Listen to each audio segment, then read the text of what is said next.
आज का हमारा टॉपिक न्यू क्रिटिसिज्म और प्रैक्टिकल क्रिटिसिज्म है। इससे पहले हमने रशियन फॉर्मलिज्म को देखा जो कि रशिया के अंदर इमर्ज हुई थी 1910 के अंदर, और वो फॉर्म और स्ट्रक्चर पे फोकस करती थी। उसके बाद 1930 से ये स्टार्ट हुई। लेकिन अगर उससे भी पहले हम देखें तो प्रैक्टिकल क्रिटिसिज्म आता है। प्रैक्टिकल क्रिटिसिज्म है, इसको हम डिटेल में एक और अलग वीडियो में भी पढ़ेंगे, लेकिन आज हम इसको एज ए लिटरेरी थ्योरी पढ़ेंगे। I.A. रिचर्ड बहुत बड़े क्रिटिक और लिटरेरी थ्योरिस्ट थे। वो कैम्ब्रिज यूनिवर्सिटी में बच्चों को पढ़ाते भी थे। इन्होंने एक एक्सपेरिमेंट किया था।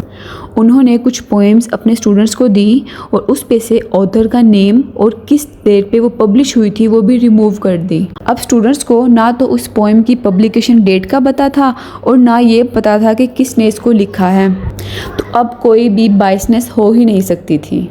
और जब इन स्टूडेंट्स ने इस पोएम्स को एनालाइज करना शुरू किया, then they all were fail. वो अपनी क्रिएटिव एबिलिटी को यूज़ ही नहीं कर सके।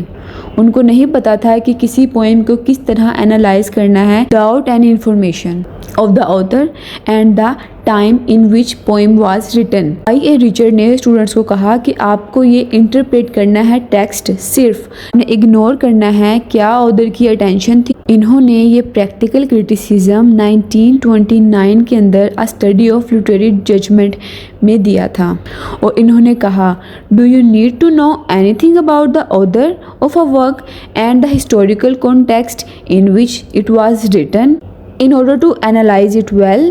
इनका मानना था कि कोई भी चीज़ ज़रूरी नहीं है, ना उधर की लाइफ, ना उसकी अटेंशन और ना हिस्टोरिकल कॉन्टेक्स्ट किसी भी टेक्स्ट को इंटरप्रेट करने के लिए। इनका मानना था कि हमें सिर्फ टेक्स्ट पे फोकस करना चाहिए, हमें इग्नोर करना चाहिए कि क्या उधर की टेंशन थी, क्या वो हिस्टोरिकल कॉन्टेक्स्ट था, किस इरा में लिखी गई, कुछ भी नहीं। अब इसके कुछ ऑब्जेक्टिव्स भी थे।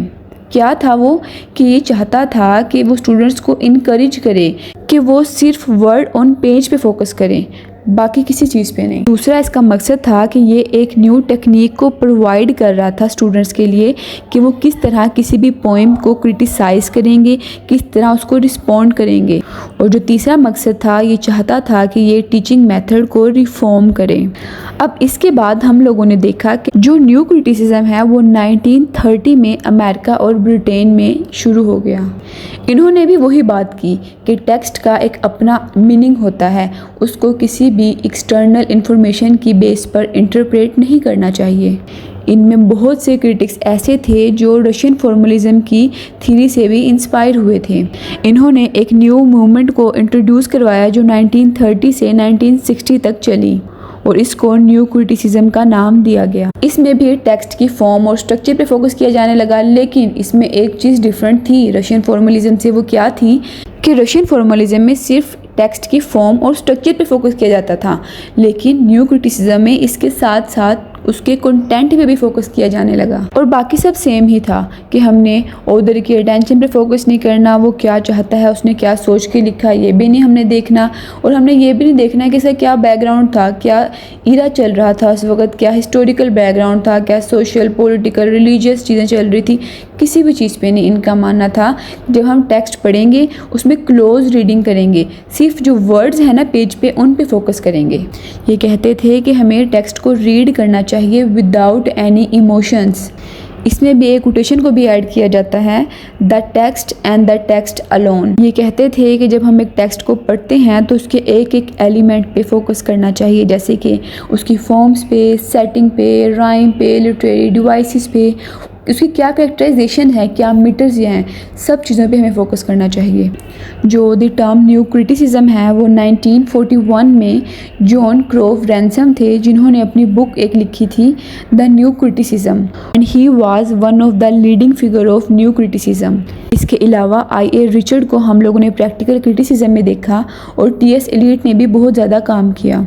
T.S. एलियट के हमने कुछ वर्क्स पढ़े थे, ट्रेडिशन एंड इंडिविजुअल टैलेंट और इम्पर्सनल थ्योरी, जो इस लिटरेरी थ्योरी को भी सपोर्ट करती है। इसके अलावा इस लिटरेरी थ्योरी के अंदर हम दो कॉन्सेप्ट भी देखते हैं, एक है इंटेंशन फैलेसी और एक है अफेक्टिव फैलेसी। अटेंशन फैलेसी को अगर मैं सिंपल बताऊं तो ये होता है कि क्या अटेंशन थी राइटर की एक वर्क लिखने में, यानी कि राइटर क्या चाहता था, उसकी क्या सोच थी उस वक्त जब वो एक लिटरेरी वर्क लिख रहा था, ये ऐसा कौन सा मैसेज है जो वो देना चाह रहा था अपने लिटरेरी वर्क के जरिए। कोई भी लिटरेरी वर्क लिखते हुए एक राइटर की अटेंशन को इंटेंशन फैलेसी भी कहा जाता है, और इसके अंदर हम इंटेंशन फैलेसी को टोटली इग्नोर भी करते हैं। इसके बाद हम बात करते हैं अफेक्टिव फैलेसी की। जब कोई रीडर कोई टेक्स्ट पढ़ रहा होता है उस पर वो कैसे इंटरप्रेट करता है, ये अफेक्टिव फैलेसी में हम देखते हैं। किस तरह रीडर के इमोशंस, उसके एक्सपीरियंस टेक्स्ट की इंटरप्रिटेशन को बिल्कुल बदल देते हैं। फॉर एग्जांपल, अगर कोई इंसान एक सैड पोइट्री पढ़ रहा है और वो उसके जो इमोशंस हैं, उसने कोई ऐसा इवेंट फेस किया अपनी लाइफ, तो फिर क्या होगा कि वो भी उसको इमोशनली सैड फील करेगा। लेकिन अगर किसी इंसान ने कोई लॉस या कोई भी एक रिग्रेट को भी ज़िंदगी में फेस ही नहीं किया, तो वो उस चीज़ को शायद उस तरह इंटरप्रेट ना करें। इसमें हम देखते हैं कि इंसान के इमोशंस, एक्सपीरियंस ना इंटरप्रिटेशन को बिल्कुल बदल देते हैं, तो इसे कहते हैं अफेक्टिव फैलेसी। और इस क्रिटिसिज्म में, इस लिटरेरी थ्योरी में हम इसको भी टोटली इग्नोर कर देते हैं। हमारा मकसद होता है सिर्फ टेक्स्ट पे फोकस करना और उसके कंटेंट्स पे फोकस करना। अब अगर मैं थोड़ा सा इसको दोबारा रिवाइज करूं तो प्रैक्टिकल क्रिटिसिज्म जो थी वो के अंदर स्टार्ट हुई थी। ये क्लोज रीडिंग पर फोकस करते हैं। क्लोज रीडिंग होता है किसी भी टेक्स्ट का डीपली एनालिसिस करना, उसको डीपली पढ़ना, उसके अंदर हर एक एक एलिमेंट को अच्छी तरह से समझना। इसके अंदर ऑथर की अटेंशन को नहीं देखा जाता, ना हिस्टोरिकल कॉन्टेक्स्ट और इमोशनल रिस्पॉन्स पे फोकस किया जाता। इसके जो फाउंडर थे वो आई.ए. रिचर्ड थे, और आई.ए. रिचर्ड एक ब्रिटिश क्रिटिक और पोइट भी हैं।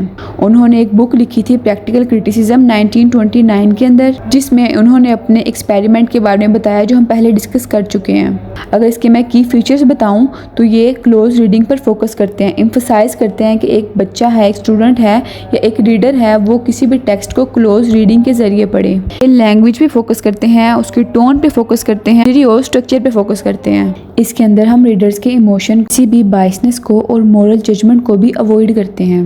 जो इसका मेन गोल है वो ये है कि सिर्फ टेक्स्ट पे फोकस करना, सिर्फ टेक्स्ट की बेस पर एनालाइज करना, लिटरेचर को साइंटिफिकली और डिसिप्लिनरी इंटरप्रेट करना। न्यू क्रिटिसिज्म देखा था, जो हमने देखा वो अमेरिका और ब्रिटेन के अंदर आया। हमने देखा कि सिर्फ हमें टेक्स्ट पे फोकस करना चाहिए। इसमें जो की फिगर्स थे वो थे जॉन क्रोव रैनसम, जिसके बारे में हमने पहले पढ़ लिया है, और हैं क्लिंथ ब्रूक्स, जिन्होंने 1947 में द वेल रोट अर्न लिखी। और अगर हम इसके की कॉन्सेप्ट देखें तो क्लोज रीडिंग सबसे ऊपर आता है, जो हमने पहले डिस्कस कर लिया है। फिर टेक्सुअल ऑटोनॉमी आता है इसमें, यानी कि जो टेक्स्ट है वो सेल्फ कंटेन्ड होता है, उसे किसी भी ऑथर की अटेंशन या किसी भी रीडर की इमोशन की कोई ज़रूरत नहीं है।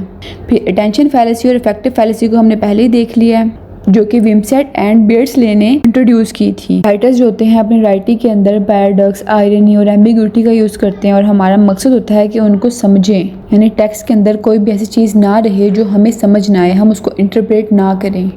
उसके बाद अब हम लोग इन दोनों के अंदर डिफरेंस भी देखते हैं। जो न्यू क्रिटिसिज्म है वो 1930 से लेकर 1960 तक रहा, और प्रैक्टिकल क्रिटिसिज्म का तो हमें पता है 1929 में रिचर्ड ने अपनी बुक पब्लिश की, तभी से शुरू हुआ।